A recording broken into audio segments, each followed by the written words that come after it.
LEGO Star Wars has released so many different minifigures, and some of these beloved characters haven't been seen for so many years, and are quite outdated. I compiled a list of somewhat older and outdated LEGO Star Wars minifigures that could easily be remade to fit modern standards. Jumping right to it, I want to talk about Mon Mothma, a minifigure that was only seen once before in LEGO Star Wars in the Home 1 Mon Calamari set released in 2009. This is a minifigure that I have been fairly vocal about that LEGO should remake, potentially in 2025 even, as she is one of the leading characters in the Rebel Alliance and is even somewhat prominent in shows such as Andor, so we'll see how major her role is in Season 2, releasing very soon. She is a minifigure that could easily be added in some Rebel-based set, such as an A-Wing or a Y-Wing, or a new X-Wing even, when the set is inevitably remade, or perhaps some anniversary minifigure for the 30th anniversary. A few years later we saw Pre Vizsla in a Clone Wars Mandalorian fighter set. This minifigure, made in 2012, was never remade again either, which is something that makes sense of course because after the Clone Wars, Pre Vizsla wasn't really seen in other mainstream parts of Star Wars media. However, Mandalorians have changed so much in modern years of LEGO Star Wars, and they have become some of the best modern LEGO Star Wars minifigures, and a modern version of Pre Vizsla would be just an incredible new minifigure. You could have an updated helmet and a new torso piece with some arm printing, which is pretty much the norm for modern Mandalorian minifigures. Galen Marek, or Starkiller, is the main playable character in the Force Unleashed video game, and he received his own minifigure in 2008 in the Rogue Shadow, which is the only set based on this video game. Similar to Mon Mothma, this is a much older minifigure, still using the plain black pupils and a fairly basic torso and a bland leg piece. Starkiller is an incredibly beloved character in the Star Wars universe, and many would love to see his minifigure appear again. Most likely though, this is a minifigure that will never return, as the game is sadly fairly irrelevant in modern Star Wars media. Unless of course we see him in some anniversary, as we saw Balak this year. In the same set we saw Captain Juno Eclipse, an Imperial captain dressed in this all-black officer's uniform.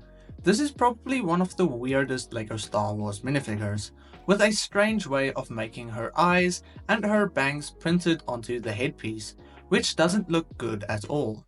Of course, in 2008 there wasn't a better way to do this really. Dual molded hair and a hat pieces didn't really exist yet, and in general isn't that common in LEGO Star Wars either. And her torso and leg piece however is fairly okay, as even today these pieces for Imperial officers are fairly standard and nothing overly detailed, for the most part at least. Similar to Starkiller, despite being a really outdated minifigure, this is most likely all we'll ever get to see from this character. Big Starklighter is a fairly strange addition to this video, as he has quite a few modern versions of this minifigure. However, the version of this character from 1999 is the minifigure I want to look at, as this is the only more standard level version of this minifigure surprisingly. The 2018 version used an oversized, dual molded helmet for the character, and this is a piece that was quickly forgotten about and replaced once again with the standard pilot helmet.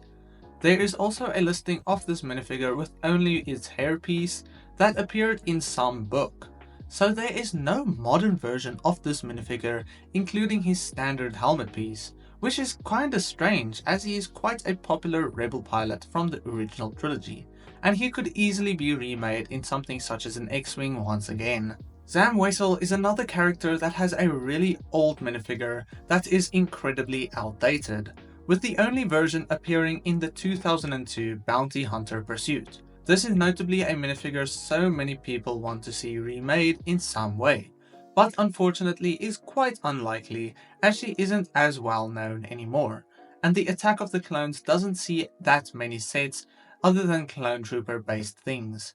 This is an incredibly older minifigure still using the yellow face prints, and also one of the first minifigures with a double-sided face print, so despite being really old and outdated, It was quite something for its time. A brand new version of the Bounty Hunter pursuit would be so cool to get a new version of this minifigure, but yet again, it is fairly unlikely.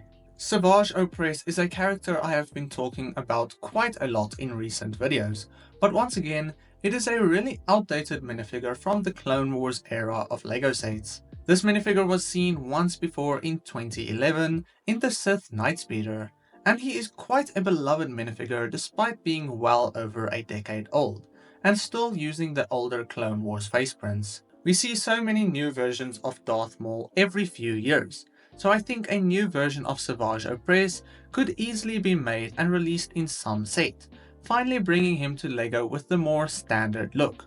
Although these days he will have the orange or yellow pupils, which isn't the most beloved thing in the LEGO Star Wars community, although I don't think it is that bad and could look quite cool on a remake of this minifigure. If you enjoy videos like these, consider subscribing, as it supports this channel so much. The next few minifigures are all outdated Jedi characters, and the first one I want to look at is Eth Koth. This isn't the most well-known character in Star Wars, but his minifigure regardless is quite outdated, as it is still in the older Clone Wars style. Several of these Clone Wars minifigures were remade to fit the standard LEGO Star Wars design, but Eth wasn't, and I think a remade version could easily look something like Agent Kolar, just of course with an updated version of Eth Koth's robes and a new headprint for this character. Once again, realistically a remake isn't that likely, but his outdated minifigure is honestly still fairly good, and one of the better Clone Wars minifigures. Similarly, Evan Pill is a Clone Wars Jedi that won't likely get remade, despite his minifigure being in the style of the outdated Clone Wars minifigures. This one was seen in the 2012 Cis-18's Jedi Starfighter, alongside a similar Clone Wars styled Cis-18 minifigure, but this minifigure was soon after remade for the Palpatine's arrest in a more modern style.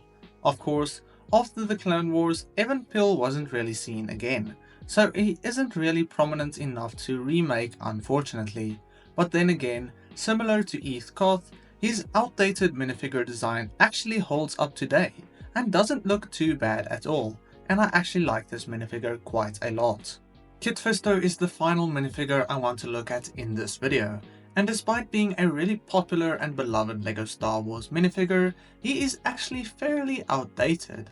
The final version of this minifigure was in 2012, and yes, it was a good minifigure, but the head mold today doesn't really hold up. A lot of people complain about the printing easily rubbing off after time because of the rubbery pieces being used, and ultimately LEGO can do so much better today, as there are several better versions of Kit Fisto's headpiece made by custom creators, which highlights how outdated this 2012 design actually is. This is a minifigure that I think will definitely be remade at some point. He unfortunately isn't showing up in the new ARC 170, but perhaps later in 2025, or after that we see him in some set based on either the Clone Wars or the prequel trilogy, to finally bring a new version of this minifigure to LEGO after more than a decade. Let me know what you think about these outdated minifigures, and then I will see you all in the next one. God bless you, and cheers.